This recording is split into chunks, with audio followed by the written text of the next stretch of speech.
Capítulo 22. La Santa Casa de Nazaret.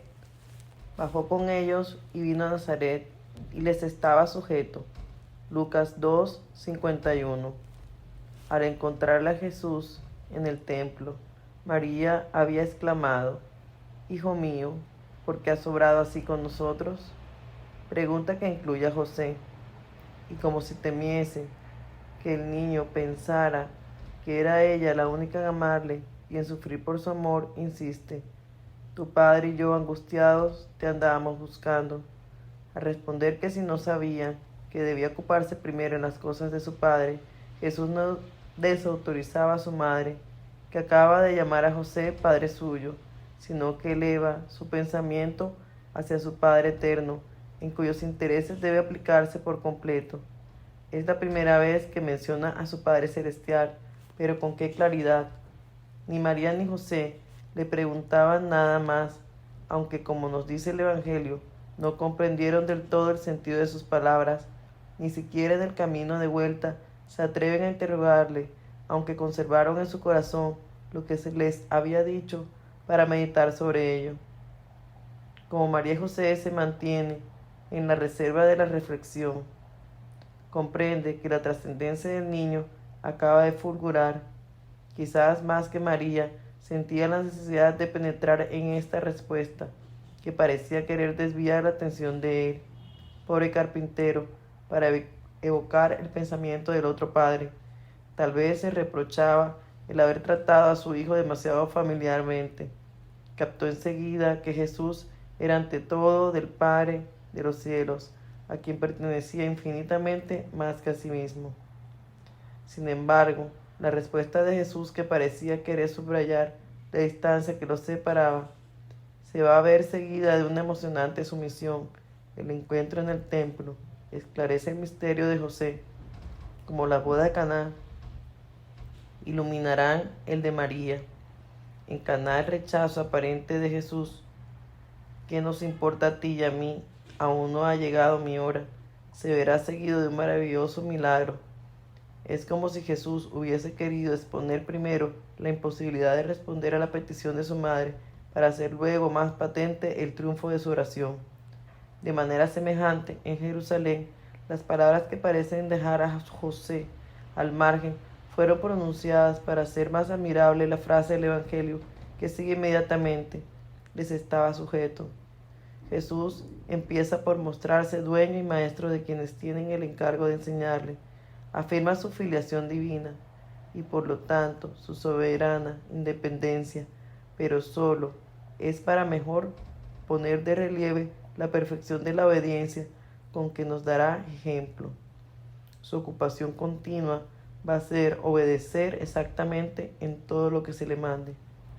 Obedecerá más especialmente a José, que le ha sido dado como padre y que es cabeza de familia. Todos sus actos, sus actividades, su alimento, su reposo, todo será reglamentado por las órdenes de José. Cuando Jesús habla de los asuntos de su Padre, quiere decir que busca su gloria sometiéndose en todo a sus padres, a María sin duda, pero también a José, sombra de su Padre, que representaba en el hogar de Nazaret la primera autoridad. No podemos asegurar que era él al primero que obedecía en todo. Si la obediencia de Jesús manifiesta su incomprensible humildad, subraya también la incomparable dignidad de aquella a quien se sometía. Las palabras de Jesús van a incrustarse en el espíritu de José como una luz permanente que le ayuda a ajustar toda su vida a los designios divinos. Siente interponerse entre Jesús y él un misterio inaccesible, pero este pensamiento no le paraliza en absoluto. Antes, al contrario, le ayuda a ejercer con más perfecta rectitud la función que le ha sido encargada cerca de aquel que ha de considerar a la vez como su hijo según la naturaleza humana y su maestro según la naturaleza divina. Trata de conciliar esa incompatibilidad aparente de mandar sin apremio a quien adora como Dios. Lo hace por demás sin temor ni turbación, ya que así lo quiere Dios, viendo en el ejercicio de su autoridad la ocasión de ejercer el mandato que el Señor le ha confiado y en consecuencia de obedecerle. Si se hubiese dejado llevar solo por su fe, habría exclamado como más tarde San Pedro: jamás permitiré que tú me laves los pies. Pero haciendo callar su fe, acepta las atenciones de Jesús, tiene con él, adorando esa obediencia inaudita que vino a traer a la tierra para dar ejemplo a los hombres, espectáculo que es para él fuente inagotable de humildad. Así pues, se encargó de educar al Verbo encarnado, proposición turbadora que, sin embargo, expresa una realidad, una unión hipostática. En efecto, dejaba las dos naturalezas sin mezcla ni confusión alguna, de tal forma que Jesús, en cuanto Dios, poseía desde su concepción la plenitud de la sabiduría y de la ciencia. Ahora bien, en cuanto a hombre, y desde el punto de vista puramente natural, estaba sujeto a la ley del desarrollo como los demás niños, a los que hay que enseñarles y explicarles todo. Su vida interior de pleno conocimiento quedaba oculta a la mirada de los hombres. No hacía nada que no conviniera a su edad. Tenía que aprender a andar, a hablar, a leer, a repetir palabra por palabra los textos de los libros santos, a explorar el mundo y sus maravillas. Enseñarle todo eso fue la gran tarea conjunta de María y José. José educó a Jesús, en primer lugar, con su ejemplo y su conducta. Hay en el alma de los niños una tendencia innata, una necesidad instintiva de leer en el rostro de quienes lo rodean y reproducir sus maneras. El rostro de José fue, con el de María, el primer espejo de perfección para Jesús. Sus gestos, su conducta, su forma de hablar fueron objeto de las primeras observaciones. Los ojos del niño estaban fijos en José. El espectáculo de un varón piadosísimo, el contacto de su espíritu contemplativo, construyeron su primera lección.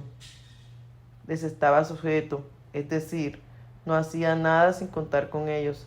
Se mostraba lleno de sumisión y de deferencia respetuosa, de delicada cortesía, de pronta abnegación, de docilidad total. Obedecía con una naturalidad desconcertante. Nunca se vio joven más atento a los consejos de su padre, ni más modesto en las preguntas que hacía. Honraba a José con un culto religioso y filial, viendo en él la imagen de su Padre celestial. Fue José quien le informó de todo lo que su encargo paternal le inducía a enseñar a su hijo. Por él, Jesús se enraizó profundamente en la estirpe humana, que más tarde podrá darse a sí mismo, con justicia, el título de Hijo del Hombre. José le explicó la ley, le inició en el ritual, le enseñó la historia y las tradiciones de su pueblo, los proverbios de su raza, pero sobre todo le enseñó a rezar, obligación que en Israel incumbía en primer lugar a los padres. Le repetiría las grandes consignas extraídas de los libros santos. El Señor nuestro Dios es el único Señor. Amarás al Señor tu Dios con todo tu corazón, con toda tu alma y con todas tus fuerzas. A Dios pertenece el país, a Dios su destino. Es el Señor nuestro el que nos hizo salir de Egipto para ser nuestro verdadero Dios. Jesús prestaría atención respetuosa a las palabras de José. Todas las mañanas y todas las tardes recitaría con él y con María, que nunca pensaría en abandonar su papel femenino para dirigir la oración, la profesión de fe del piadoso israelita. En las jambas y en el dintel de la puerta, lo mismo que en todas las casas judías, una cajita de madera colgada guardaría un pergamino con textos de la Sagrada Escritura. Cuando José saliera de la casa, tocaría la cajita con gesto parecido al de un cristiano que al entrar en la iglesia moja sus dedos con el agua bendita. Es bonito imaginarle tomando a Jesús en sus brazos para que alcanzara e hiciera lo mismo.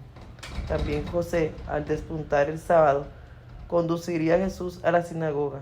Entrarían con la cabeza cubierta y babuchas en los pies. Escucharían las lecturas del texto santo, el comentario de la ley, harían las postraciones acostumbradas y responderían a las letanías. Por la tarde, después de asistir a otra ceremonia, irían a visitar a los ancianos, a los enfermos, a los afligidos, a todos aquellos a quienes Jesús proclamaría bienaventurados en el Sermón de la Montaña. Otras veces darían juntos un paseo que se llamaba sabático y por tanto necesariamente corto, dadas las exigencias de la ley. José llevaría a Jesús y a María por los senderos florecidos de anémonas.